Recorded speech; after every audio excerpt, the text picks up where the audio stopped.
Capítulo 91. Starling despertó en la olorosa semioscuridad, sabiendo de una forma instintiva que estaba cerca del mar. Se movió ligeramente en la cama, sintió un profundo escozor en todo el cuerpo y enseguida volvió a caer en la inconsciencia. Cuando volvió a despertar, una voz suave le hablaba ofreciéndole una taza caliente. Tomó unos sorbos y el sabor le recordó a los tés curativos de la abuela de Mab mandaba a su nieta. Pasó la mañana y luego la tarde, y entre el aroma de flores recién cortadas apenas fue consciente de otra cosa que la débil punzada de una aguja. Como el silbido y la explosión de distintos fuegos artificiales, los residuos de miedo estallaban en el horizonte, pero no cerca, nunca cerca. Estaba en el jardín del ojo del huracán. Despierta, despierta tranquila. Despierta en esta hermosa habitación, dijo una voz. Oyó una suave música de cámara. Se sentía muy limpia y la piel le olía a menta, alguna crema que procuraba un profundo y agradable calor. Starling abrió los ojos de par en par. El Dr. Lecter estaba de pie a poca distancia, muy quieto, tanto como lo había estado en su celda la primera vez que lo vio. Nosotros ya nos hemos acostumbrado a verlo libre. No nos sorprende encontrarlo en un espacio abierto con otra criatura mortal. Buenas noches, Clarice. Buenas noches, Dr. Lecter, respondió ella en consonancia, sin tener una idea real del momento del día. Si te sientes incómoda, son solo cardenales que te hiciste en una caída. Te pondrás bien. Pero me gustaría asegurarme de una cosa. Por favor, ¿podrías mirar hacia aquí? El Dr. Lecter se inclinó sobre ella y con una pequeña linterna, olía a seda limpia. Hizo un esfuerzo para mantener abiertos los ojos mientras él examinaba sus pupilas antes de volver a erguirse. Gracias. Hay un cuarto de baño muy bien equipado, justo ahí. ¿Quieres probar a levantarte? Las zapatillas están junto a la cama. Me temo que tuve que tomar prestadas tus botas. Estaba y no estaba despierta. El cuarto de baño era realmente cómodo y no faltaba de nada. En los días que prosiguieron disfrutó de largos baños en él, pero no se molestó en contemplarse en el espejo. Tan ajena a sí misma se sentía.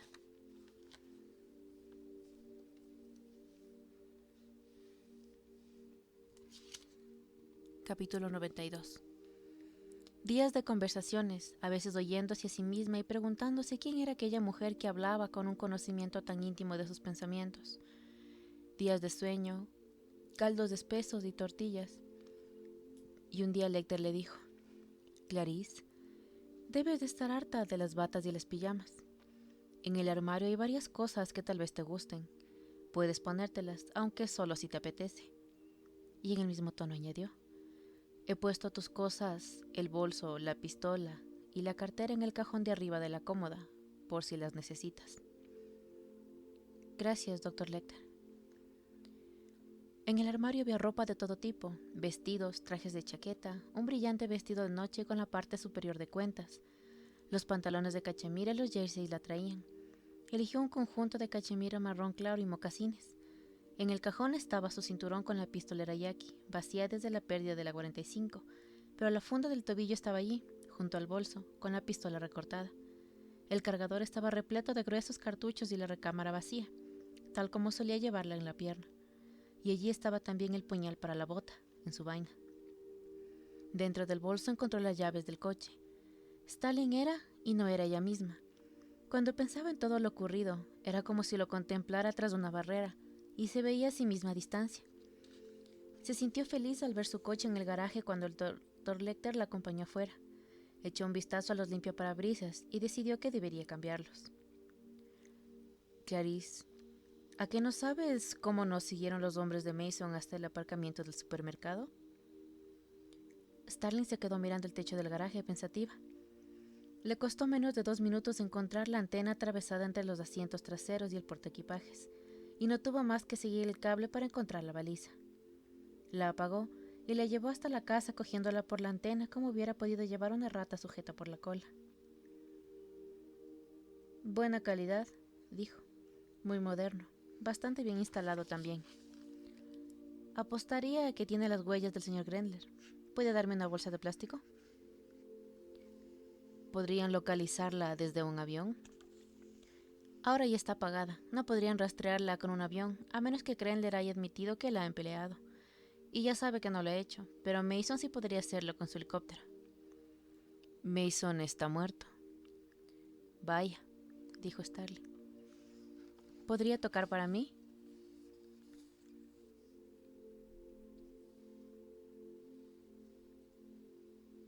Capítulo 93. Paul Krendler osciló entre el fastidio y un pánico en aumento durante los días que siguieron a los asesinatos. Se les arregló para obtener informes directos del Centro de Operaciones Local de Maryland. Se sentía razonablemente a salvo en caso de una auditoría de los libros de Mason, porque el trasvase de dinero a su cuenta numerada disponía de una tapadera casi infalible de las Islas Caimán. Pero con Mason muerto, era un hombre con grandes planes y sin mecenas. Margot Verger sabía lo de su dinero y que había comprometido la seguridad de los expedientes del FBI sobre Lecter. Cruzaba los dedos para que le tuviera la boca cerrada. El monitor para la baliza del coche no se le iba de la cabeza. Lo había sacado. Pero su nombre figuraba en el libro de registro de visitas del edificio de esa fecha. El Dr. Demling y el enorme enfermero Barney lo habían visto en Muscat Farm, pero solo era un papel legítimo, hablando con Mason Verger sobre la mejor manera de atrapar a Hannibal Lecter. El alivio general se produjo la cuarta tarde posterior a las muertes, cuando Margot Verger hizo escuchar a los investigadores del sheriff un mensaje grabado recientemente en su contestador automático. En el domicilio, los policías escucharon en éxtasis la voz del demonio con los ojos sobre el lecho, que Margot compartía con Judy. El Dr. Lecter se regodeaba contando la agonía de Mason y aseguraba a su hermana que había sido extremadamente dolorosa y prolongada. Ella sollozó, tapándose la cara con las manos, mientras Judy la sostenía por los hombros. Lo mejor es que no vuelva a oírlo, le aconsejó Frank, sacándola de la habitación. Con los buenos oficios de Krendler, el contestador fue trasladado a Washington y un analizador de voz confirmó que se trataba de Lecter. Pero el mayor alivio le llegó a Krendler en forma de llamada telefónica la noche del cuarto día. El comunicante no era otro que el congresista de Illinois, Parlon Belmore. Krendler había hablado con el político en contadas ocasiones, pero la voz le era familiar por sus apariciones en televisión. El simple hecho de la llamada ya era tranquilizador. Belmore estaba en el subcomité judicial de la Cámara y olía la mierda a kilómetros. Hubiera oído a Krendler como la peste si el ayudante del inspector general estuviera jodido. Señor Krendler, tengo entendido que conocía bien a Mason Verger. Sí, así es, señor. Lo que ha ocurrido es vergonzoso. Ese sádico desgraciado le ha arruinado la vida a Mason. Lo habría mutilado y ahora vuelve y lo mata. No sé si tiene conocimiento de ello, pero uno de mis electores murió también en esa tragedia. Johnny Mowgli, que sirvió al pueblo de Illinois durante años en las fuerzas de la ley. No, señor, no tenía el conocimiento de ello. Lo siento. La cuestión es, Krendler, que debemos mirar hacia adelante. El legado de filantropía de los Verger y su agudo interés por los asuntos públicos sobrevivirán. Trascienden la muerte de un hombre. He estado hablando con varias personas del Distrito 27 y con la familia Verger. Margot Verger me ha puesto al corriente de que está usted interesado en el servicio público. Extraordinaria mujer. Tiene un innegable sentido práctico. Nos vamos a entrevistar muy pronto. Una reunión informal y tranquila, para hablar de lo que podremos hacer el próximo noviembre. Queremos que esté presente. ¿Cree que podrá encontrar un hueco en su agenda para asistir? Por supuesto, señor congresista, sin la menor duda. Margot lo llamará para darle los detalles. Será en los próximos días. Krendler colgó el auricular con el alivio pintado en su rostro.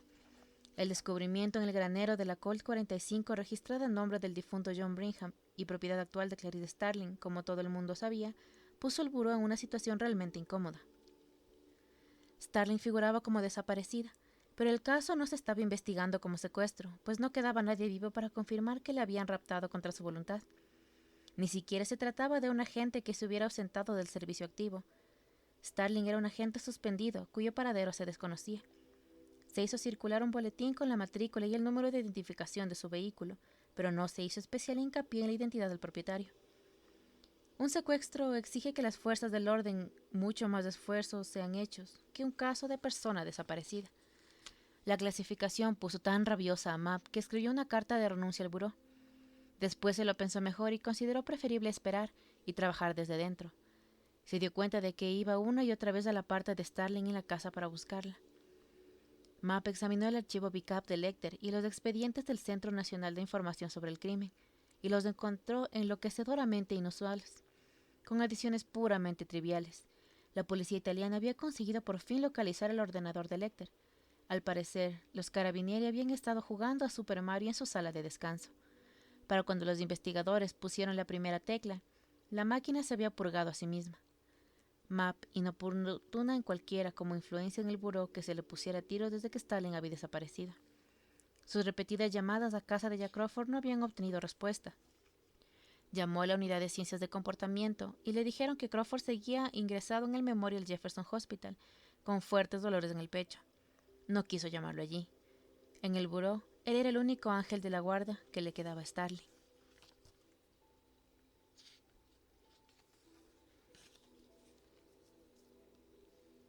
Capítulo 94. Starling había perdido la noción del tiempo. Por encima de los días y de las noches estaban las conversaciones.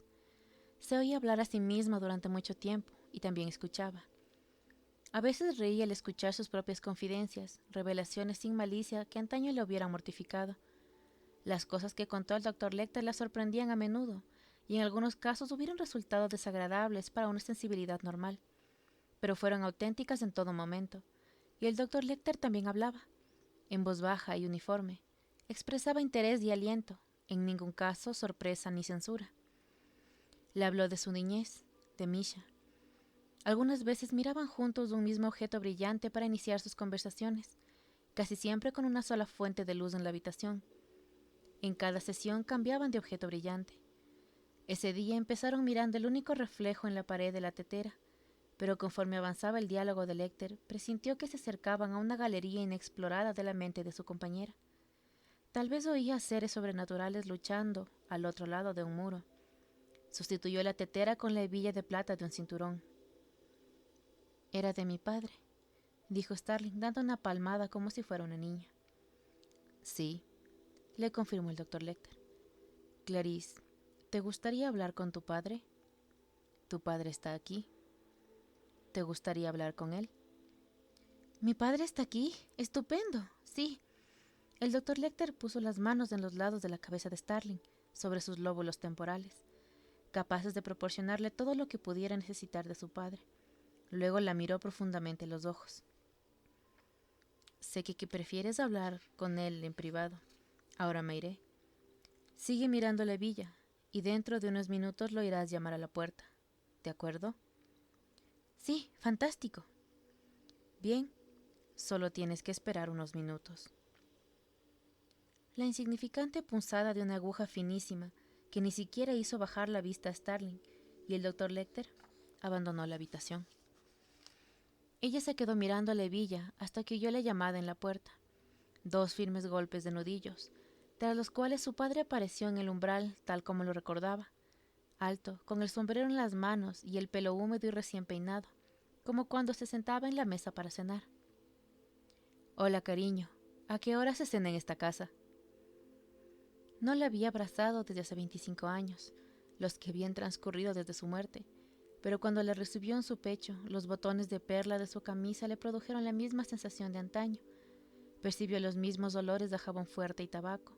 Volvió a sentir los latidos del enorme corazón de su padre. «¿Cómo estás, pequeña?» «¿Qué te pasa, corazón? ¿Es que te has caído?» Era igual que cuando la levantó del suelo del patio después de que ella se hubiera empeñado en cabalgar una cabra. «Lo estabas haciendo muy bien, hasta que la muy traidora te dio ese respingo. Vamos a la cocina a ver lo que encontramos». 2 cosas en la mesa de la diminuta cocina de su infancia: un envoltorio de celofán de Snowballs y una bolsa de naranjas. El padre de Starling abrió su navaja Barlow y con la punta desmochada peló un par de naranjas, haciendo que la piel formara un largo rizo sobre el hule. Se sentaron en sillas con respaldo de travesaños. Él dividió las naranjas en 4 y fue comiéndose un gajo y dando al otro a Starling. Ella escupía las semillas en la mano y las dejaba en la falda. Sentado, seguía pareciendo muy alto, como John Brigham. Su padre masticaba más por un lado que por el otro, y uno de sus incisivos tenía una funda de metal blanco como era moda en la práctica de los odontólogos militares de los años 40. Brillaba cuando se reía.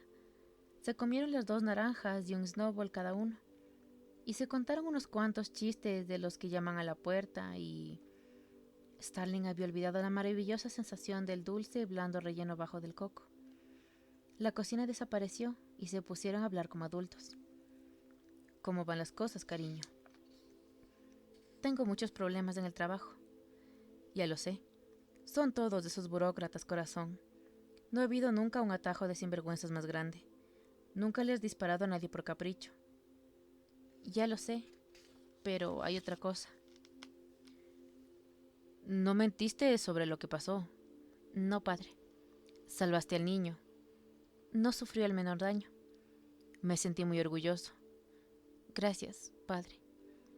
Cariño, tengo que irme. Ya hablaremos.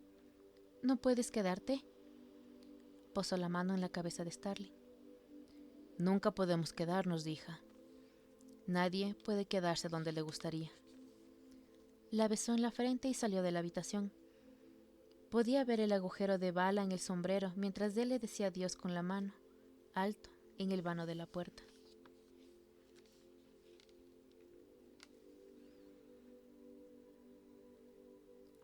Capítulo 95. Era evidente que Starling quería a su padre tanto como se puede querer a otra persona, y no hubiera vacilado en enfrentarse a cualquiera que intentara mancillar su recuerdo. No obstante, en conversación con el Dr. Lecter, bajo la influencia de una potente droga hipnótica, le contó lo siguiente. A pesar de todo, me cabré lo que hizo. Quiero decir, ¿qué pintaba él detrás de su drugstore a mitad de la noche? Porque tuvo que toparse con aquellos dos yonkis que lo mataron. Vació su vieja escopeta y se quedó indefenso. Ellos no valían una mierda, pero pudieron con él. No sabía lo que estaba haciendo, nunca aprendió nada. Le hubiera gustado abofetear a alguien mientras lo decía. El monstruo se recostó una migra en su asiento. Ah, por fin llegamos al meollo de la cuestión. Tanto recuerdo de colegiala empezaba a empalagarme. Starling intentó balancear las piernas bajo el asiento como una niña, pero le habían crecido demasiado. Tenía aquel trabajo, iba donde le decían y hacía lo que le mandaban. Salía de ronda con aquel maldito reloj de vigilante hasta que lo mataron. Y mamá tuvo que lavar la sangre de su sombrero para enterrarlo con él. ¿Vino alguien a casa? Nadie. Después, bien pocos snowballs hubo. Ya no se lo puede creer. Mamá y yo, limpiando las habitaciones de motel. La gente que dejaba condones usados en las mesillas. Lo mataron y nos dejó solas porque era un jodido estúpido. Tenía que haberles dicho a los soplapollas del ayuntamiento que se metieran en el trabajo donde les cupiera. Cosas que jamás había dicho. Cosas proscritas en la superficie de su cerebro. Desde el comienzo de su relación, el Dr. Lecter le había provocado llamando a su padre el vigilante nocturno. Ahora se transformó en Lecter, el protector de la memoria paterna. Clarice, él nunca deseó otra cosa que tu bienestar y tu felicidad. Pon las buenas intenciones en una mano y la mierda en otra a ver cuál de las dos se llena antes, le espetó.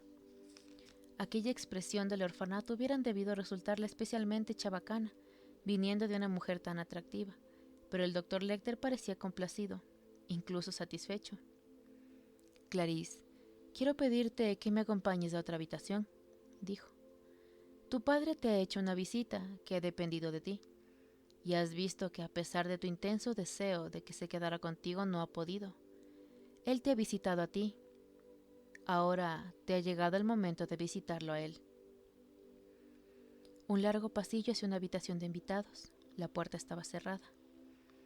Espera un momento, Clarice, le pidió el doctor, y entró.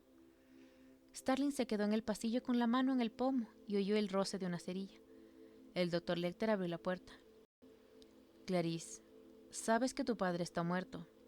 Lo sabes mejor que nadie. Sí. Entra y míralo.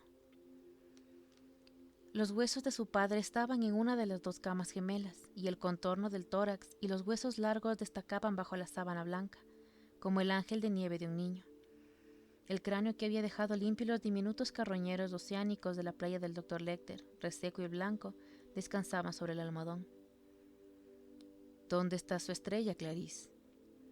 Se la quedó el condado. Dijeron que valía $7. Esto es él. Esto es todo lo que queda de él. A esto lo ha reducido el tiempo. Starling miró los huesos, se dio la vuelta y dejó el cuarto con viveza. No era una retirada, y Lecter no la siguió. Esperó en la semioscuridad. No tenía miedo, pero la oyó volver con los oídos tan alerta como los de una cabra atada a una estaca. Algo metálico y brillante en la mano de la mujer. Una insignia, la placa de John Brigham. La puso sobre la sábana. ¿Qué te importa una insignia, Clarice? Le hiciste un agujero de bala en una en el granero. A él le importaba más que ninguna otra cosa. Eso fue todo lo que aprendió. La última palabra salió distorsionada de su boca, que se curvó hacia abajo. Cogió el cráneo de su padre y se sentó en la otra cama, mientras lágrimas calientes le afloraban en los ojos y resbalaban por sus mejillas. Como una criatura, cogió el faldón de su jersey, se lo llevó a la cara y sollozó. Las amargas lágrimas golpeteaban en la parte superior del cráneo, que reposaba en su regazo con el diente enfundado reluciendo. Quiero a mi papá, fue tan bueno conmigo como supo. Fue la mejor época de mi vida. Y era cierto, no menos cierto que antes de que dejara fluir su cólera. Cuando el doctor Lecter le dio un pañuelo de papel, se limitó a cogerlo y apretarlo en el puño, y fue él quien le secó la cara. Clarice, voy a dejarte a solas con estos restos. Restos, Clarice. Si gritas tu dolor dentro de estas órbitas, no te contestará nadie. Puso las manos sobre las sienes de Starling. Lo que necesitas de tu padre está aquí, en tu cabeza, y sometido a tu juicio, no al suyo. Ahora te dejaré sola. ¿Quieres que deje las velas? Sí, por favor. Cuando salgas, trae solo lo que necesites. La esperó en la sala, ante el fuego. Pasó el rato tocando su theremin, moviendo las manos en el campo electrónico para crear la música, haciendo planear las manos que había puesto en la cabeza de Clarice Starling, como si estuviera dirigiendo la música. Adivinó que ella estaba de pie a sus espaldas momentos antes de acabar la melodía. Cuando se volvió, vio que su sonrisa era suave y triste, y que tenía las manos vacías. El doctor Lecter siempre buscaba un patrón. Sabía que, como toda criatura sensible, a partir de sus experiencias tempranas, Starling había creado matrices, estructuras mediante las cuales comprendía sus percepciones posteriores. Cuando habló con ella, a través de los barrotes de su celda del manicomio, hacía ya tantos años, descubrió una de las más importantes para Starling, la matanza de los corderos y los caballos en el rancho que fue su hogar adoptivo. El sufrimiento de aquellos animales la había dejado marcada por siempre.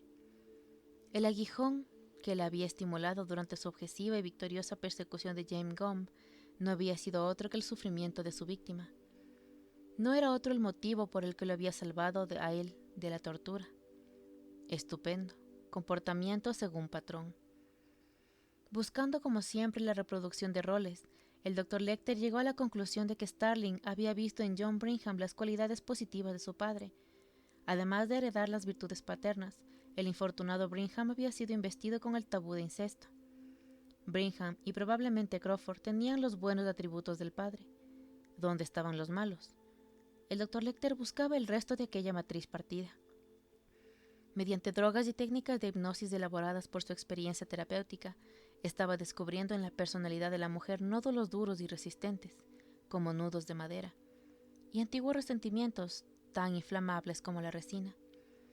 Dio con decenas de implacables brillantez, muy antiguas como cuidadas del mimo y llenas de detalles, que hacían relampaguear una ira primaria a través del cerebro de Starling, como rayos recorriendo la masa de cúmulos que precede una tormenta. La mayor parte tenían que ver con Paul Krendler. El resentimiento por las injusticias reales que había sufrido a manos de aquel individuo estaban cargados con una cólera que sentía hacia su padre y que nunca podría reconocer. Nunca podría perdonarle que hubiera muerto. Había abandonado a su familia, había dejado de pelar naranjas en la cocina, había condenado a su madre al plumero y la fregona, había dejado de estrechar a Starling contra su pecho con su enorme corazón retumbando como el de Hannah, cuando la yegua y la muchacha cabalgaron hacia la noche. Krendler era el ícono del fracaso y la frustración, la persona más a propósito para cargar con las culpas. Pero, ¿sería ella capaz de desafiarlo? ¿O tenía Krendler y cualquier otra autoridad tabú el poder suficiente para confinar a Starling en lo que el doctor Lecter consideraba una vida insignificante y falta de horizontes? Pero había un signo de esperanza. Aunque estaba marcada por la insignia, Clarice era capaz de agujerear de un disparo y matar a su portador. ¿Por qué? Porque había decidido actuar. Había identificado a quien llevaba como un criminal y emitido la sentencia sobreponiéndose al tabú que le estigmatizaba. Flexibilidad potencial. La corteza cerebral gobernaba. ¿Significaría aquello que dentro de Starling había sitio para Misha? ¿O era tan solo una buena cualidad más del sitio que Starling tendría que desalojar?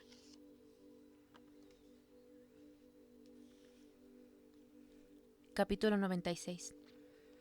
Barney, de regreso en su apartamento de Baltimore, de vuelta en su rutinario trabajo de la misericordia, tenía el turno de 3 a 11.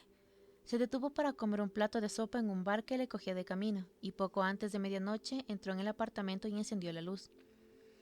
Ardelia Mapp estaba sentada en la mesa de la cocina. Apuntaba una pistola negra semiautomática al centro de su rostro.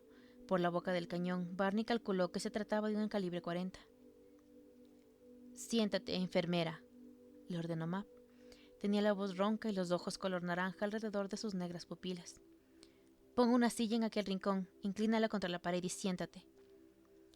Lo que más lo asustó no fue el enorme quitapenas que empuñaba, sino la otra pistola, posada en el tapete individual que la mujer tenía ante sí. Era una Colt Woodsman 22 con una botella de plástico, como silenciador, sujeta al cañón con una cinta aislante. La silla crujió bajo el peso de Barney. «Si se parten las patas, no vaya a dispararme. Yo no tengo la culpa», le dijo. «¿Sabes algo de Clarice Starling?» «No». Mapp cogió la pistola de pequeño calibre. «Mira, no he venido aquí para jugar a los médicos contigo.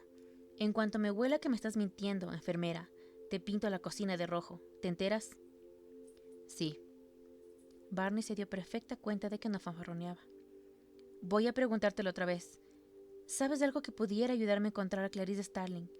En la oficina de correos aseguran que te mandaron correspondencia a la choza de Mason durante un mes. ¿Qué significa eso, Barney?» «Trabajé allí. Cuidaba a Mason Berger y también le conté lo que sabía sobre Lecter. No me gustó el sitio y me largué. Mason era bastante desgraciado». «Starling ha desaparecido». «Lo sé. Puede que se la llevara Lecter o puede que se la comieran los cerdos. Si hubiera sido él, ¿qué le habría hecho?» «Voy a ser completamente sincero. No lo sé. Ayudaría a Starling si pudiera. ¿Por qué no iba a hacerlo? A mí ella siempre me ha caído bien. Y además iba a conseguir que borraran mis antecedentes. Busqué en sus informes o en sus notas o... Ya lo he hecho. Quiero que entiendas una cosa, Barney. Esta es una oferta única. Si sabes algo, más te vale que me lo digas ahora. Si descubro alguna vez, al igual dentro de en cuánto tiempo, que le guardaste algo que podría haberme ayudado, volveré aquí, y esta pistola será lo último que veas. Te la meteré por tu asqueroso trasero. ¿Te has enterado?» «Sí». «¿Sabes alguna cosa?» «No». El silencio más largo que Barney pudiera recordar. «Quédate ahí bien sentadito hasta que me haya ido». A Barney le costó 1 hora y media dormirse. Se quedó tumbado mirando el techo con la frente ancha como la de un delfín, a ratos perlada de sudor, a ratos seca. Barney pensaba en futuras visitas. Antes de apagar la luz, entró en el cuarto de baño y cogió un espejo de acero inoxidable desde su estuche de aseo, uno de los recuerdos del cuerpo de Marines. Fue a la cocina, abrió el cajón de fusibles y pegó el espejo en el interior de la tapa. Era todo lo que podía hacer. Pataleó en sueños como hacen los perros. Al finalizar la siguiente jornada laboral, se llevó a casa una bolsita de las que entregaban a las mujeres violadas. Capítulo 97. El Dr. Lecter no podía mejorar mucho la casa del alemán conservando el mobiliario. Las flores y los biombos ayudaban. Los toques de color producían efectos sorprendentes sobre los muebles macizos, y la oscuridad del techo era un contraste antiguo y sobrecogedor, como el de una mariposa posada en la manopla de una armadura. Según todas las evidencias, su lejano casero tenía una fijación con Leda y el cisne.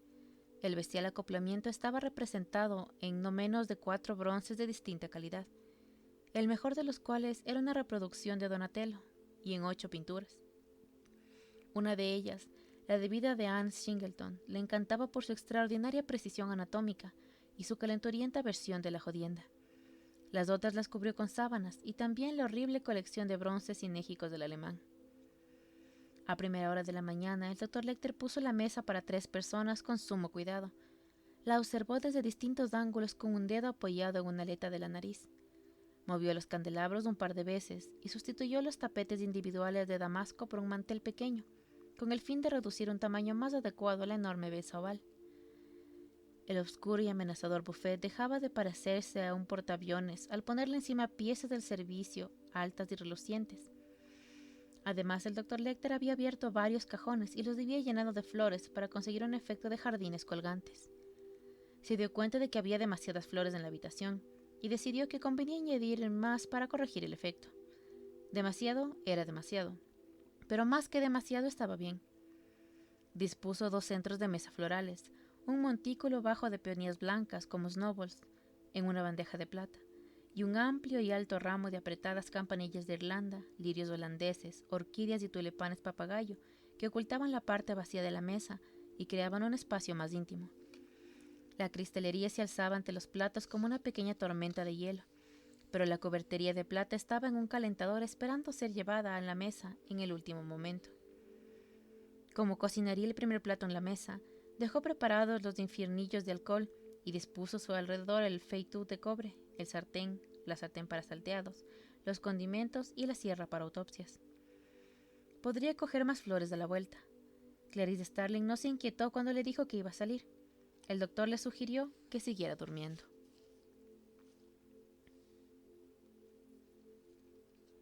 Capítulo 98. En la tarde del 5.º día después de los asesinatos, Barney acababa de afeitarse y estaba frotándose las mejillas con alcohol cuando oyó pasos en las escaleras. Casi era hora de salir hacia el trabajo. Unos nudillos aporrearon la puerta. Margot Berger estaba en el descansillo. Llevaba un bolso grande y una pequeña mochila. Parecía cansada. «Hola, Barney». «Hola, Margot. Pasa». Le ofreció una silla ante la mesa de la cocina. «¿Quieres una coca?» Entonces recordó que habían encontrado a Cordell con la cabeza metida en el frigorífico y lamentó el ofrecimiento. «No, gracias», respondió. Se sentó a la mesa frente a ella. La mujer recorrió sus brazos con las miradas como si fuera un culturista rival y luego volvió a mirarlo a la cara. «¿Estás bien, Margot?» «Eso creo», respondió. «Parece que no tienes de qué preocuparte, al menos por lo que he leído. A veces recuerdo nuestras conversaciones, Barney, y me ha dado por pensar que tal vez tuviera noticias tuyas cualquier día de estos». Barney se preguntó dónde llevaría el martillo, si en el bolso o en la mochila. «Solo las tendrás si alguna vez me apetece saber qué tal te va, si es que te parece bien. No porque quisiera meter las narices en nada. Margot, yo te aprecio». «Ya me conoces, Barney. Nunca me han gustado los cabos sueltos, y no es que tenga nada que ocultar». En ese momento, Barney supo que había conseguido el semen. Cuando el embarazo de Judy se anunciara, si es que se producía, Margot tendría motivos para preocuparse por él. «Quiero decir que su muerte fue un regalo de Dios. No pienso mentir al respecto».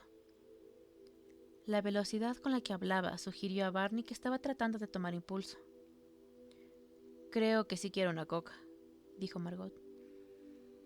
«Antes de que te la traiga, déjame que te enseñe una cosa que tengo para ti. Créeme, puedo tranquilizarte por completo y no te costará $1. Es un segundo, no te vayas». Cogió un destornillador de una lata llena de herramientas que había en la encimera. Consiguió hacerlo sin darle la espalda.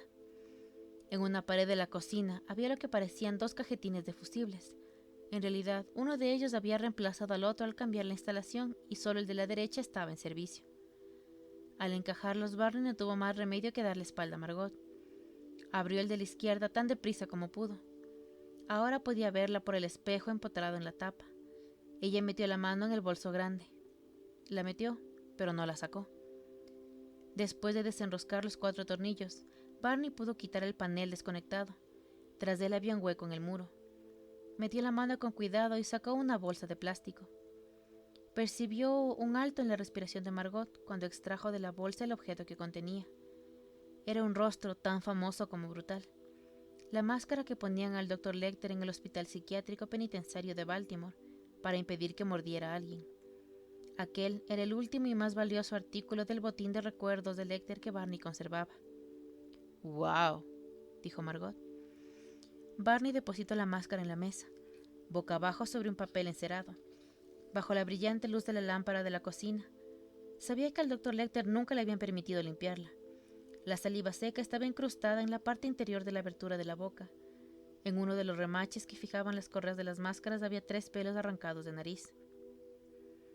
Un vistazo a Margot le permitió comprobar que la mujer estaba pendiente del objeto. Barney sacó la bolsita para mujeres violadas del armario de la cocina. Contenía bastoncillos de algodón, agua esterilizada, gasas y frascos de píldoras vacíos. Con infinito cuidado, limpió las escamas de saliva con un bastoncillo húmedo. Metió el bastoncillo en uno de los frascos. Arrancó los cabellos de la máscara y los guardó en el otro. Imprimió el pulgar en la parte pegajosa de 2 trozos de cinta adhesiva, dejando una huella dactilar nítida en ambas ocasiones, y selló los tapones de los frascos. Los metió en la bolsita y se los entregó a Margot. «Supongamos que me meto en algún lío. Pierdo la cabeza e intento sacarte pasta. Pongamos que intentara contar a la policía alguna historia tuya para librarme de unos cuantos cargos. Ahí tienes pruebas de que fui al menos cómplice en la muerte de Mason Verger. Y hasta que pueda que lo hiciera todo yo solo, como mínimo te habría proporcionado el ADN. Te concederían inmunidad para que me traicionaras. Por complicidad, tal vez, pero no por tomar parte físicamente en un asesinato tan sonado. Me prometerían inmunidad como cómplice y después me joderían en cuanto se figurara que había anticipado. Estaría jodido para siempre. Lo tienes ahí, entre tus manos». Barney no estaba seguro de lo que decía, pero sonaba bien. Además, Margot tenía la posibilidad de colocar el ADN de Lecter en la ficha con los antecedentes de Barney en caso de necesidad, y ambos lo sabían.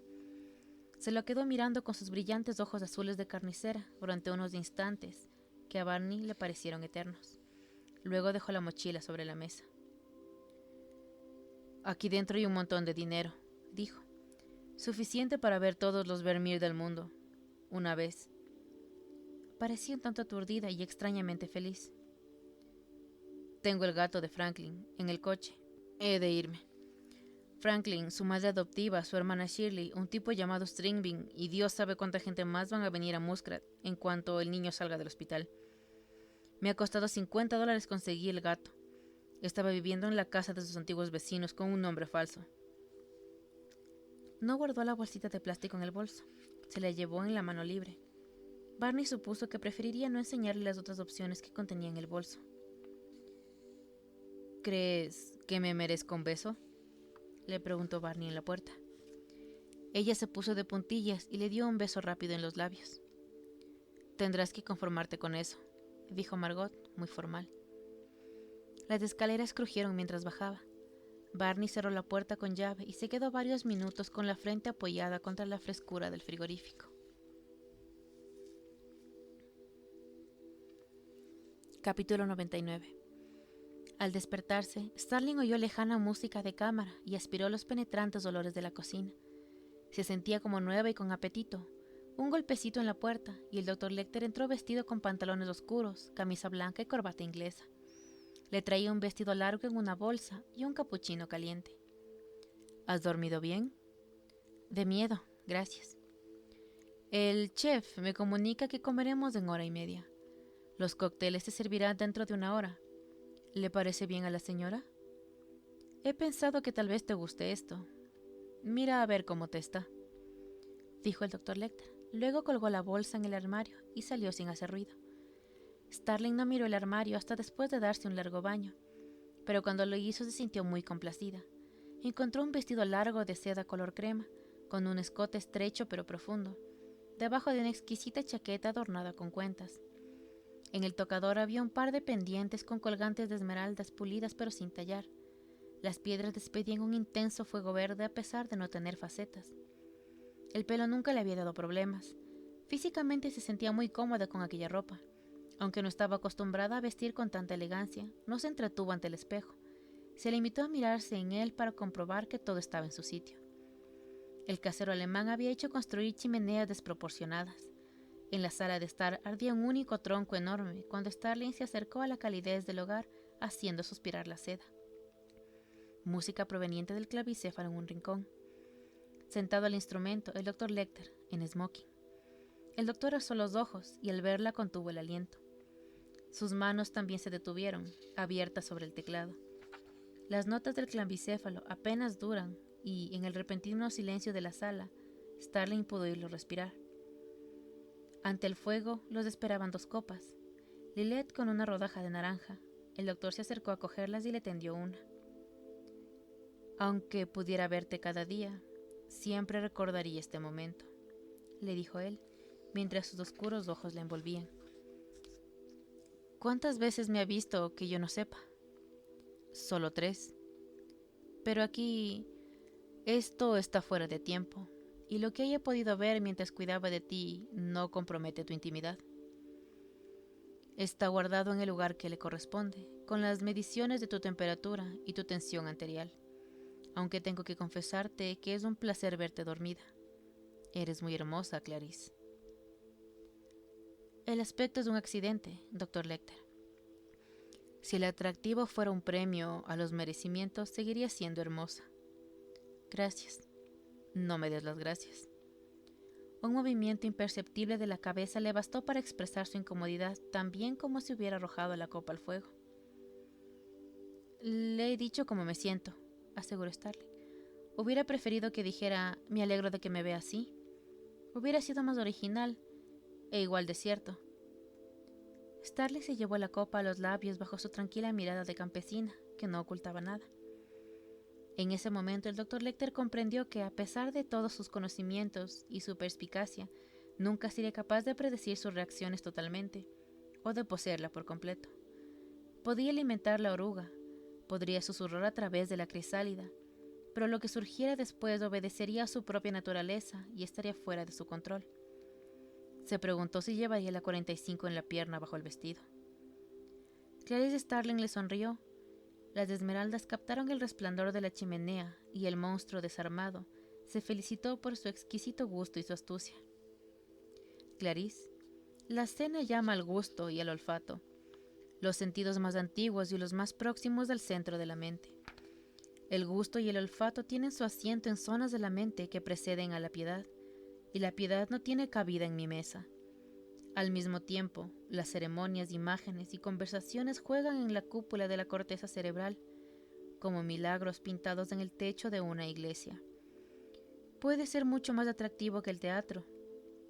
Acercó su rostro al de ella y leyó en sus ojos. Quiero que comprendas qué riquezas aportas tú en todo esto y cuáles son tus títulos. Clarice, ¿has observado tu reflejo últimamente? Me parece que no. Dudo que lo hayas hecho alguna vez. Ven al vestíbulo. Ponte ante el espejo de cuerpo entero. El Dr. Lecter cogió un candelabro del mantel. Mira, Clarice. Esa imagen encantadora eres tú. Esta noche vas a verte desde una cierta distancia durante un rato. Verás lo que es justo. Verás lo que es verdadero. Nunca te ha faltado el coraje para decir lo que pensabas, pero las restricciones te impedían ver claro. Te lo diré una vez más. La piedad no tiene cabida en esta mesa. Si oyes cosas que pudieran resultarte desagradables, enseguida te darás cuenta de que el contexto puede hacer de ellas algo entre absurdo o irresistiblemente cómico. Si se dicen cosas dolorosamente ciertas, comprenderás que son verdaderas pasajeras, que cambiarán. El Dr. Lecter tomó un sorbo de su copa. Si sientes que el dolor germine dentro de ti, no tardará en florecer convertido en alivio. ¿Me comprendes? No, Dr. Lecter. Pero recordaré todo ese rollo sobre la jodida autosuperación. Ahora me gustaría disfrutar de una cena agradable. Eso te lo prometo, dijo el doctor sonriendo, una visión capaz de poner los pelos de punta a muchos. Ninguno de los dos volvió la vista hacia la imagen de la mujer en el cristal, que se había empañado. Se miraron mutuamente entre las brillantes llamas del candelabro mientras el espejo los miraba a ambos. Mira, Clarice. Ella contempló las rojas chispas que giraban en la profundidad de sus ojos y sintió la impaciencia de un niño que avisora una feria lejana. El Dr. Lecter buscó en el bolsillo de su chaqueta, Sacó una jeringuilla con la aguja tan fina como un cabello y sin mirar, guiándose solo por el tacto, la hundió en el brazo de la mujer. Cuando la extrajo, la diminuta herida ni siquiera sangró. ¿Qué estaba tocando cuando entré? Si el amor nos gobernara. ¿Es muy antiguo? Enrique VIII la compuso hacia 1510. ¿La tocará para mí?, le pidió. ¿La acabará ahora?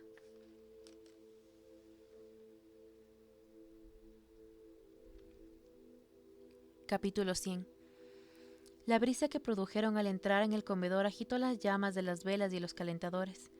Starling no había visto aquella sala más de la vez pasada y era maravilloso contemplar la transformación, brillante, acogedor. La esbelta cristalería reflejaba las llamas de las velas sobre la mantelería color crema, y una pantalla de flores creaba un espacio íntimo y lo aislaba del resto de la gran mesa. El Dr. Lecter había sacado la plata de los calentadores poco antes, y cuando Starling se puso a juguetear con sus cubiertos, percibió un calor parecido a la fiebre en el mando del cuchillo. El doctor le sirvió vino y un pequeño amuse-gueule como entrante, una sola ostra Bellon y una porción de embutido. Luego entretuvo la espera ante media copa de vino, admirando a Starling en el marco de la mesa que había decorado. La altura de los candelabros era perfecta. Las llamas iluminaban las profundidades del escote y el vestido no tenía mangas que vigilar. ¿Qué comeremos? El ser llevó un dedo a los labios. Nunca preguntes, estropea la sorpresa. Hablaron de la mejor manera de cortar plumas de cuervo y de su efecto sobre el sonido del clavicéfalo, y por un instante ella se acordó del cuervo que le robó a su madre los productos de limpieza en el balcón de una habitación de motel. Contemplándolo desde cierta distancia, juzgó el recuerdo irrelevante en un momento tan agradable y lo apartó de su mente. ¿Tienes hambre? Sí. Entonces vamos con el primer plato. El Dr. Lecter cogió una bandeja de buffet y la colocó en la mesa. Luego acercó un carrito que transportaba sus sartenes, infernillos y pequeños cuencos de cristal con los condimentos. Encendió los infernillos, echó un buen pedazo de manteca de charnet en la feitud y hizo girar la parte que se derritiera y adquiriera una tonalidad avellana de una Bournoseit. Luego le retiró del fuego y le dejó sobre un salvamanteles de metal. Sonrió a Starling dejando ver sus dientes inmaculados. Clarice, ¿recuerdas de lo que hemos dicho sobre comentarios agradables y desagradables? Y sobre cosas que en su debido contexto resultan divertidas. Esa mantequilla huele de maravilla. Lo recuerdo, sí. ¿Y recuerdas a la persona que has visto en el espejo y lo espléndida que parecía? Dr. Lecter, no se lo tome a mal, pero esto empieza a parecerse a Dick y Jane. Lo recuerdo perfectamente. Estupendo. El señor Crenler nos va a acompañar durante el primer plato. El Dr. Lecter cogió el centro de mesa grande y lo dejó sobre el buffet. El ayudante del inspector general, Paul Crenler, en carne y hueso, estaba sentado a la mesa en un sillón de roble macizo. Crenler abrió los ojos de par en par y miró a su alrededor. Tenía puesta la cinta para el pelo que usaba cuando corría y un elegante smoking funerario, con la camisa y la corbata cosidas a la chaqueta. Como el traje estaba abierto por la parte de atrás, al Dr. Lecter no le había costado mucho ponérselo de forma que ocultara los metros de cinta aislante que lo sujetaban al sillón. Puede que los párpados de Starling se movieran 1 milímetro y que sus labios se contrajeran imperceptiblemente, como solía ser en la galería de tiro. A continuación, el Dr. Lecter cogió un par de pinzas de plata de buffet y arrancó la cinta que amordazaba a Crenler. Buenas noches otra vez, señor Crenler. Buenas noches. Crenler no parecía el de otras veces. Su servicio de mesa tenía una pequeña sopera. ¿No le gustaría dar las buenas noches a la señorita Starling? Hola, Starling, dijo, y pareció animarse. Siempre deseé verte comer. Starling lo consideró a distancia, como hubiera hecho el viejo y sabido espejo de cuerpo entero. Hola, señor Crenler, lo saludó, y volvió la mirada hacia el Dr. Lecter, que seguía atareado en sus sartenes. ¿Cómo ha conseguido capturarlo? El señor Crenler se dirige hacia una importante entrevista relacionada con su futuro en la política, dijo el Dr. Lecter. Margot Verrier lo ha invitado como un favor hacia mí. algo así como una toma y daca. El señor Grendler trotaba hacia la pista para helicópteros del parque Rock Creek para subir a los de los Berger, pero en lugar de eso ha decidido dar un paseíto conmigo. ¿Le gustaría bendecir la mesa antes de que comencemos, señor Grendler? ¿Señor Grendler? ¿Bendecir la mesa? Sí, claro. Grendler cerró los ojos. Padre, te damos las gracias por los alimentos que estamos a punto de recibir y los dedicamos a tu servicio.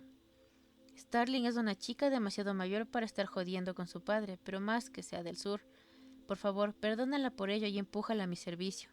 En el nombre de Cristo, amén. Starling observó que el Dr. Lecter mantenía los ojos piadosamente cerrados durante la oración. Paul, dijo Starling, que se sentía tranquila y rápida de reflejos. Tengo que reconocer que el apóstol Pablo no lo hubiera hecho mejor. Odiaba a las mujeres tanto como usted. Esta vez la has cagado del todo, Starling. Nunca te readmitirán. Era una oferta de trabajo, la que ha colado de bendición. Nunca había visto semejante tacto. Voy a ir al Congreso. Grendler sonrió desagradablemente. Acércate por el cuartel general de la campaña. Tal vez encuentre algo para ti. Podría ser chica de oficina. ¿Sabes escribir a máquina y llevar un archivo? Por supuesto. ¿Y escribir al dictado? Utilizo un programa de reconocimiento de voz, replicó Starling, y continuó en un tono más serio. Si me perdona por hablar de negocios en la mesa, ¿no es usted lo bastante rápido para colarse en el Congreso? Jugar sucio no basta para compensar una inteligencia de segunda. Durará más como chico de los recados de un mafioso. No nos espere, señor Grendler, le urgió el Dr. Lecter. Vaya probando el caldo antes de que se enfríe. Y levantó el potager, cuya tapa sobresalía una pajita hacia los labios de Grendler. Esta sopa no está buena, se quejó Grendler, poniendo cara de asco. En realidad, tiene más de infusión de perejil y tomillo que de otra cosa, le explicó el doctor. Y es más para nosotros que para usted. Sorba un poco más y déjelo circular. Starling parecía sopesar algo remendado en las manos del platillo de la justicia. ¿Sabe, señor Grendler? Cada vez que usted me miraba de soslayo tenía la incómoda sensación de que había hecho algo para merecerlo. Movió las palmas hacia arriba y abajo muy seria, como si estuviera haciendo pasar un muelle mágico de una a otra. Y no lo merecía. Cada vez que me escribía algo negativo en mi expediente conseguía hacerme daño y que me sintiera culpable. Dudaba de mí misma un momento e intentaba aliviarme ese picor insidioso que no dejaba de decirme: papá sabe lo que te conviene. Pero usted no sabe lo que me conviene, señor Grendler. De hecho, no sabe nada de nada.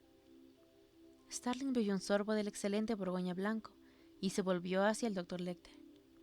Me encanta este vino, pero creo que deberíamos sacarlo de la cubitera. Y se volvió como una anfitriona atenta hacia el invitado. Siempre será usted un patán y carente de atractivo, dijo en un tono benévolo. Y ya hemos hablado bastante de usted en esta mesa tan agradable. Ya que es invitado del Dr. Lecter, espero que disfrute de la cena.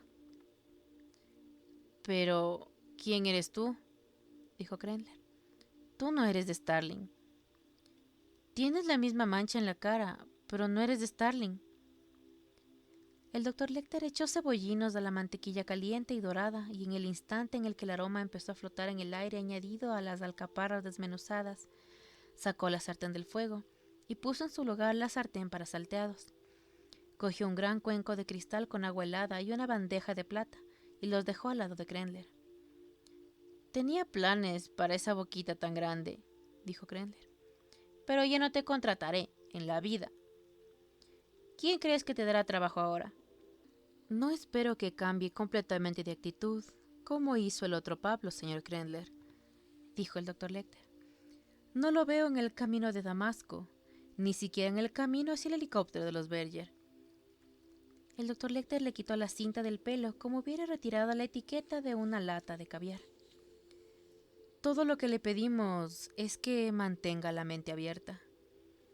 Con cuidado, empleando ambas manos, el Dr. Lecter levantó la tapa de los sesos de Grendler, La dejó sobre la bandeja y trasladó esta al buffet.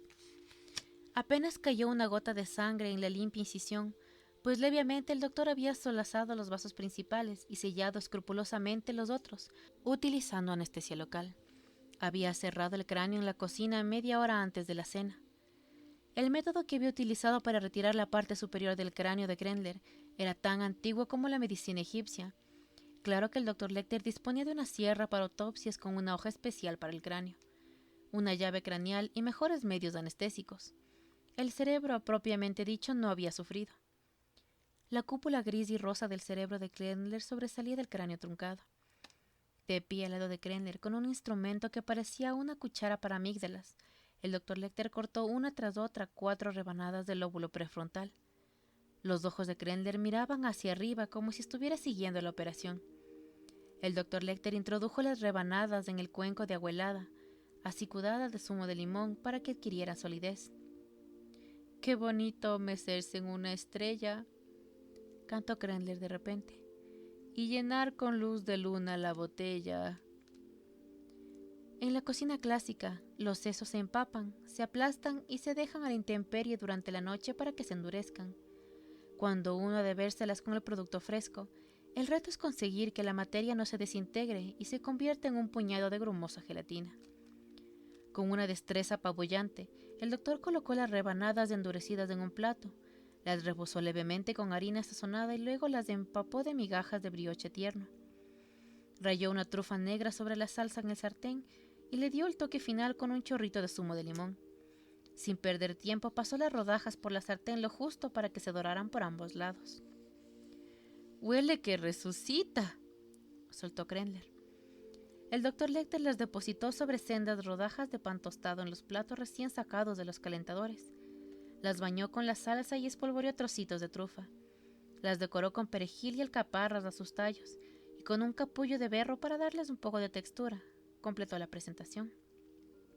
«¿Cómo está?», preguntó Grendler, que hablaba con voz de cuello tras las flores, como suele ocurrir con los lobotomizados. «Verdaderamente exquisito», dijo Starling. «Es la primera vez que pruebo las alcaparras». Al Dr. Lecter el brillo de la salsa de mantequilla en los labios de Starling le pareció irresistible. Grendler cantaba oculto tras los ramos, en general canciones de guardería, y los animaba a pedirle que le quisieran oír. Sin prestarle atención, el Dr. Lecter y Starling hablaban de Misha. Starling estaba al tanto del destino que había corrido la hermana del Dr. Lecter por sus conversaciones sobre él en la pérdida, pero en esta ocasión le habló de la forma esperanzada sobre la posibilidad de hacerla regresar. En medio de semejante velada, a Starling no le pareció descabellado que Misha consiguiera volver, y expresó su esperanza de llegar a conocerla. «Nunca podrás contestar los teléfonos de mi oficina», gritó Grendler entre las flores. «Suenas como un conejito de granja». «Fíjate a ver si sueno como Oliver Twist cuando pida un poco más», le replicó Starling, y el Dr. Lecter apenas pudo contener su regocijo. Una segunda ración consumió casi por entero el lóbulo frontal y se aproximó por la parte posterior hasta el córtex premotor.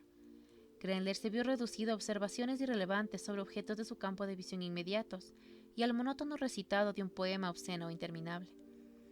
Absortos en su charla, Starling y Lecter no se sentían más incómodos que si un grupo en la mesa vecina de un restaurante hubiera cantado, pero cuando el volumen del poema empezó de ser excesivo, el Dr. Lecter se levantó y fue a por la ballesta que estaba en un rincón.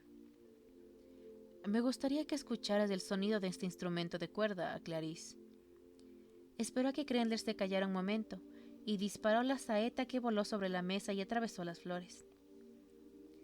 «Si vuelves a oír este particular vibrato de la cuerda de ballesta en cualquier situación futura, ten por seguro que significa tu completa libertad, paz e independencia», dijo el Dr. Lecter.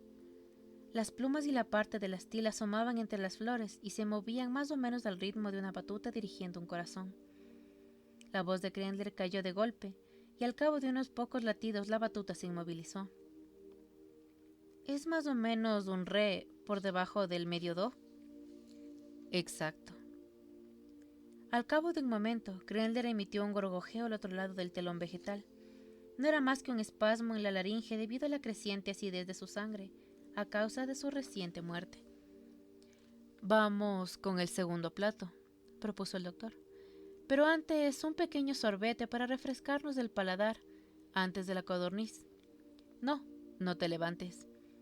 El señor Grendel me ayudará a despejar la mesa, si eres tan amable de disculparlo». Dicho y hecho, tras la pantalla de flores, el Dr. Lecter se limitó a vaciar los platos sucios en el cráneo de Grendel y luego los amontonó en su regazo. Volvió a taparle el cráneo y cogiendo la cuerda atada al pie rodante que sostenía el sillón, lo llevó hasta la cocina. Una vez allí, el Dr. Lecter volvió a montar la ballesta. Usaba el mismo tipo de pilas que la sierra para autopsias, lo cual no dejaba que ofrecer ventajas. Las codornices tenían la piel crujiente y estaban llenas de foie gras. El Dr. Lecter habló de Enrique VIII como compositor y Starling de diseño asistido por ordenada para crear sonidos sintéticos de la réplica de los vibratos. Tomarían el postre en la sala de estar, anunció el Dr. Lecter. Capítulo 101. Un soufflé y copas de Chateau d'Yquem en la chimenea de la sala de estar, con el café preparado en una mesita en la que Starling apoyaba un codo. El fuego bailaba en el vinilo dorado que difundía un aroma sobre las profundas tonalidades del tronco incandescente. Hablaron de tazas de té y del discurrir del tiempo y sobre las leyes del desorden. «Y así fue como llegué a creer», concluyó el Dr. Lecter, «que debía haber un lugar en el mundo para Misha, un buen lugar que alguien dejara vacante para ella. Y llegué a pensar, Clarice, que el mejor lugar del mundo era el que tú ocupabas». El resplandor del fuego no sondeaba las profundidades de su escote tan satisfactoriamente como la luz de las velas, pero era maravilloso verlo jugar sobre los huesos de su cara. Starling se quedó pensativo unos instantes. «Déjeme preguntarle algo, Dr. Lecter. Si Misha necesita un lugar de primera calidad en el mundo, y no digo que no sea así, ¿por qué no el suyo? Está bien ocupado y sé que usted no se lo negaría. Ella y yo podríamos ser como hermanas. Y así como usted dice, hay espacio en mí para mi padre. ¿Por qué no hay sitio en usted para Misha?» El Dr. Lecter parecía complacido. Si por la idea o por la astucia de Starling sería imposible decirlo. Tal vez sintiera una vaga preocupación al comprender que sus esfuerzos habían dado mejores frutos de lo que nunca hubiera imaginado. Al dejar la copa en la mesita que tenía al lado, Starling empujó su taza de café, que se rompió contra el hogar. Ni siquiera la miró. El Dr. Lecter observó los fragmentos que permanecieron inmóviles. «No creo necesario que tome una decisión en este mismo instante», dijo Starling. Sus ojos y las esmeraldas brillaban a la luz del fuego. Un suspiro del fuego, la tibieza que atravesaba su vestido, y un recuerdo repentino acudió a la mente de Starling. El Dr. Lecter, hacía ya tanto tiempo, preguntando a la sanadora Martin si había amamantado a su hija. En la calma sobrenatural de Starling se produjo un movimiento rodeado de destellos. Por un instante, innumerables ventanas se alinearon en su mente y pudo ver mucho más allá de su propia experiencia. «Hannibal, ¿tu madre te dio de mamar?» «Sí». «¿Sentiste alguna vez que habías tenido que ceder el pecho a Misha? ¿Sentiste alguna vez que te lo arrebataban para dárselo a ella?» Un latido. «No lo recuerdo, Clarice. Si se lo cedí, lo hice con alegría». Clarice Starling se llevó la mano al profundo escote de su vestido y liberó sus pechos. El aire endureció los pezones al instante. «No tienes por qué renunciar a estos». Sin dejar de mirarlos a los ojos, humedeció el dedo de apretar el gatillo en el Chateau d'Yquem, caliente de su boca, y una gota gruesa y dulce quedó suspendida en el pezón como una joya dorada, temblando el ritmo de la respiración. Él abandonó la silla sin dudarlo, dobló una rodilla ante ella e inclinó la cabeza, reluciente el resplandor de la chimenea sobre el coral y la crema del busto indefenso. Capítulo 102. Buenos Aires, Argentina, 3 años más tarde. Barney y Lillian Hirsch paseaban cerca del obelisco de la avenida 9 de Julio al atardecer. La señorita Hirsch, profesora en la Universidad de Londres, disfrutaba su año sabático. Ella y Barney se habían conocido en el Museo Antropológico de la Ciudad de México. Se habían gustado y llevaban 2 semanas viajando juntos, aprendiendo a conocerse día a día. Cada vez se lo pasaban mejor y no parecía que fueran a cansarse el uno del otro. Habían llegado a Buenos Aires demasiado tarde para ir al Museo Nacional, donde se exponía un Vermeer en préstamo. A Lillian Hirsch, la misión de ver todos los Vermeer del mundo que Barney se había impuesto le resultaba simpática, y no era un obstáculo para divertirse. Barney había visto una cuarta parte de los cuadros, así que quedaban un montón de sitios a los que ir. Estaban buscando un sitio agradable en el que pudieran cenar en la terraza. Las limusinas estaban aparcadas ante el Teatro Colón, al espectacular Teatro de la Ópera de Buenos Aires. Se detuvieron un momento para admirar a los amantes del bel canto que enterraban. Se representaba a Tamerlán con un reparto extraordinario, y los asistentes de una noche de estreno en Buenos Aires son una multitud digna de ver. Barney, ¿te gusta la ópera? Estoy segura de que fliparías. Anda, invito yo. A Barney lo divertía oírla usar las palabras del argot que aprendía de él. Si consigues que entre ahí, ya no creo que fliparé, le dijo. ¿Crees que nos dejarán entrar? En ese momento, un Mercedes Maybach, azul oscuro y plata, se deslizó como un suspiro hasta estacionarse junto al bordillo. Un portero se apresuró a abrir la puerta. Un hombre con smoking, delgado y elegante, salió del coche y ofreció la mano a una mujer. Al verla, la multitud que se apretaba junto a la entrada emitió murmullos de admiración. Su pelo formaba un gracioso casco de platino y llevaba un suave vestido ajustado a color coral y un chal de tul blanco, como una capa de escarcha sobre sus hombros. Las esmeraldas despedían destellos verdes alrededor de su garganta. Barney solo la vio un instante entre las cabezas de la gente, antes de que la corriente de los que entraban las arrastraran a ella y a su pareja. Sin embargo, había podido ver mejor al hombre. Su cabeza era lustrosa como la piel de una nutria, y la nariz tenía el mismo arco imperioso que la de Perón. Su compostura le hacía parecer más alto de lo que era. «¿Barney? ¡Hey, Barney!», estaba diciendo Lillian. «Cuando bajes de las nubes, si es que lo consigues, ya me dirás si quieres que entremos. Si nos dejan entrar de ropilla. Bueno, ya lo he dicho, aunque no sea muy apropiado». Siempre había querido decir que iba de ropilla. Cuando vio que Barney no le preguntaba qué era decir la ropilla, lo miró de arriba abajo. Siempre se lo preguntaba todo. «Sí», dijo Barney ausente. «Invito yo». Barney tenía mucho dinero. No era un manirroto, pero tampoco mezquino. De todas formas, los únicos asientos disponibles estaban en el paraíso, entre los estudiantes. Previendo la distancia, Barney alquiló anteojos en el vestíbulo. El enorme teatro es una mezcla del renacimiento italiano y estilos clásico y neoclásico, pródigo en latón, dorados y felpa roja. Las joyas relucían entre la muchedumbre como los flashes de un partido de fútbol. Lillian le explicó el argumento antes de que empezara la obertura, susurrándole al oído. Justo antes de que las luces de la sala se apagaran e hicieran desaparecer el patio de la vista de los asientos baratos, Barney localizó a la rubia Platino y a su acompañante. Acababan de atravesar las cortinas doradas de un decorador palco próximo al escenario y se disponían a tomar asiento. Las esmeraldas de la garganta femenina destellaron heridas por las luces de la sala cuando se inclinó. Barney no había podido más que vislumbrar su perfil derecho cuando entraban en el teatro. Ahora había visto el izquierdo. Los estudiantes que le rodeaban, veteranos en las alturas operísticas, se habían provisto de todo tipo de artilugios para no perder detalle. Uno tenía un catalejo tan largo que despeinaba al espectador de delante. Barney se lo cambió por sus anteojos para enfocar el lejano palco.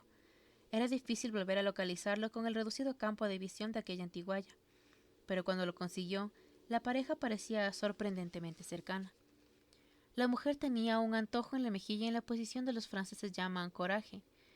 Mientras Barney le espiaba, la mujer paseó la vista por la sala, la detuvo un momento sobre el gallinero y luego siguió su recorrido. Parecía contenta y su boca coralina se movía en animada charla. Se inclinó a su acompañante, le dijo algo y ambos se echaron a reír. Puso su mano sobre la de él y se quedó cogiéndole el pulgar. «Starling», dijo Barney, conteniendo el aliento. «¿Qué?», susurró Lillian. A Barney le costó un triunfo seguir el primer acto de la ópera. En cuanto se encendieron las luces para el primer intermedio, volvió a dirigir el catalejo hacia el palco. El caballero cogió una copa de champán de la bandeja que le tendía un camarero y se la pasó a la señora. Después cogió otra para él. Barney enfocó el catalejo en su rostro y observó la forma de sus orejas. Lo deslizó a lo largo de los brazos desnudos de la mujer. No tenían marcas, y sus ojos de experto apreciaron el buen tono muscular. Mientras Barney estaba mirando, el hombre volvió la cabeza como para captar un sonido lejano y miró hacia el paraíso. Se llevó los gemelos a los ojos. Barney hubiera jurado que le apuntaban. Se puso el programa de mano ante la cara y se arrellanó en el asiento intentando quedar por debajo de los que lo rodeaban. «Lillian», dijo, «me gustaría pedirte un favor muy grande». «Uy», le respondió ella, «si es tan grande como alguno de los otros, más vale que lo oiga antes». «Nos diremos en cuanto apaguen las luces. Vuela conmigo a Río esta misma noche, sin preguntas». El Vermeer de Buenos Aires es el único que Barney no llegó a ver nunca. Capítulo 103. ¿Seguimos a esta pareja tan atractiva fuera de la ópera? De acuerdo, pero con sumo cuidado. Al finales del milenio, Buenos Aires sigue poseído por el tango y sus noches tienen un encanto especial. El Mercedes, con las ventanas bajadas para dejar entrar la música de las salas de baile, ronronea a través del barrio de la Recoleta hacia la avenida Alvear y desaparece en el patio de un exquisito edificio modernista próximo a la embajada francesa. El aire es suave y en la terraza del ático los espera una cena tardía, pero la servidumbre ya se ha ido. Entre los criados de la casa reina un excelente estado de ánimo, pero también una disciplina férrea. Tienen prohibido entrar en el piso superior de la mansión antes del mediodía, o después de haber servido el primer plato de la cena. El Dr. Lecter y Clarice Starling suelen hablar durante la cena en idiomas distintos al inglés materno de la mujer. Clarice adquirió las bases del francés y el español en la universidad, y se ha dado cuenta de que retiene un buen oído. Durante las comidas hablan sobre todo italiano. Ella se siente extrañamente libre con los matices visuales de esta lengua. En ocasiones nuestra pareja baila a la hora de la cena. Otras veces no acaban de cenar. Su relación tiene mucho que ver con la perspicacia de Clarice Starling, que él acepta y cultiva con avidez. Tiene mucho que ver con la sabiduría de Hannibal Lecter, que va mucho más allá de los límites de su experiencia. Es posible que Clarice Starling lo asuste un poco. El sexo es una magnífica estructura que añaden a cada día.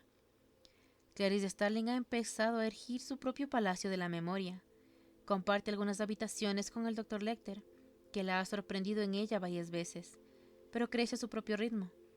Está lleno de cosas nuevas. En él puede visitar a su padre. Hannah aparece allí. Puede encontrar en él a Joe Crawford, cada vez que desea verlo inclinado sobre su escritorio. Al mes de haber recibido el alta del hospital, los dolores del pecho le volvieron durante la noche. En lugar de llamar a una ambulancia y volver a pasar por el mismo calvario, prefirió darse la vuelta y buscar refugio en el lado de la cama que había ocupado a su esposa. Starling se enteró del fallecimiento de Jack Crawford durante una de las visitas regulares del Dr. Lecter al sitio web del FBI, abierto al público para contemplar su imagen entre los 10 más buscados. El buró sigue usando una fotografía que lleva 2 cómodos rostros de retraso. Tras leer La escuela de Crawford, pasó más parte del día caminando sola y se alegró de volver a casa a la caída de la tarde. Un año antes había hecho engasar una de sus esmeraldas en un anillo. En la parte interior hizo grabar la inscripción AMCS. Ardelia Mapp lo recibió en un envoltorio que no revelaría nada, con una nota. Querida Ardelia, estoy bien, mejor que bien. No me busques. Te quiero. Siento haberte asustado. Quema esta nota. Starling. Mapp fue con el anillo a la orilla del río Shenandoah, donde Starling solía correr. Anduvo largo rato apretándolo en el puño, colérica, con los ojos ardiendo, dispuesta a arrojarlo al agua, imaginando la curva que describiría en el aire, y el pequeño plop, al final, se lo puso en el dedo y forzó el puño a meterse en el bolsillo. Mapp no acostumbraba a llorar. Caminó largo rato hasta que consiguió calmarse. Cuando volvió al coche había oscurecido. Es difícil saber lo que Starling recuerda de su antigua vida, lo que ha elegido guardar.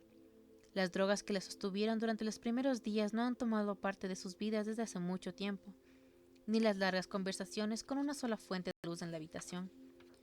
Ocasionalmente y a propósito, el Dr. Lecter deja caer una taza de té para que se hagan añicos contra el suelo. Se siente satisfecho al comprobar que la taza no se recompone. Hace meses que no ha soñado con Misha. Tal vez algún día la taza se recomponga. Tal vez algún sitio Starling oiga vibrar la cuerda de una ballesta y despierte sin querer.